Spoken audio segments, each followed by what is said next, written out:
আমার ফেসটাকে কাজে লাগানোর জন্য হুগলি সিট আমাকে দেওয়া হয়েছিল, নাকি আমি একটা সাধারণ মধ্যবিত্ত পরিবারের অজানা একজন মানুষ যাকে ধরে বেঁধে নিয়ে আসা হয়েছিল? না, দিদির ওপরে ভরসা ছিল, দিদির ওপরে বিশ্বাস ছিল। এই যে সবাই এখন বড় বড় কথা বলছেন যে রচনা ব্যানার্জি বা বাকি সাংসদ 20 জন সাংসদ বা এই 60-70 জন বিধায়ক যারা পদ ছেড়ে চলে গেছেন তারা সবাই তৃণমূলের লোগো ছিল, মমতা বন্দ্যোপাধ্যায়ের মুখ ছিল বলে জিতেছেন, ডেফিনেটলি সেটা অনস্বীকার্য নয়, কিন্তু লড়াইটা আমাদের ছিল।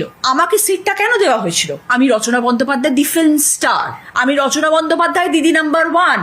আমার ফেসটাকে কাজে লাগানোর জন্য হুগলি সিট আমাকে দেওয়া হয়েছিল, নাকি আমি একটা সাধারণ মধ্যবিত্ত পরিবারের অজানা একজন মানুষ যাকে ধরে বেঁধে নিয়ে আসা হয়েছিল? না, 2019 সালে রত্না দেনা সেই হেডের সিটে হেরেছেন, তারপর সেখানে লকেট জয়ী হয়ে এসেছিলেন। Locket is a very efficient political leader. তাকে হারানোর জন্য দিদির দরকার ছিল এমন একটা নাম, এমন একটা ফেস যে লকেটের পাশে গিয়ে দাঁড়াতে পারে। মানতে হবে এটা।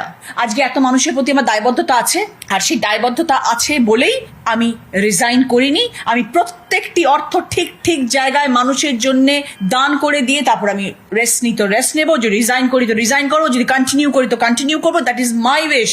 যা লুপহোলস দেখতে পেয়েছি সব জানিয়েছি, কোনো রেসপন্স পাইনি, দেখে নেব, জানিয়ে দেবো। আমরা এরম দলের সঙ্গে যুক্ত হতে চাই না যেখানে এত দুর্নীতি। এই বদনামের ভাগিদার আমরা হব না। শুধু করাপশন, সেখানে অ্যাসোসিয়েটেড হয়ে থাকবো না। তখন আমি দেব এবং শতাব্দীর সাথেই আলোচনা করে এই ডিসিশন এসেছি।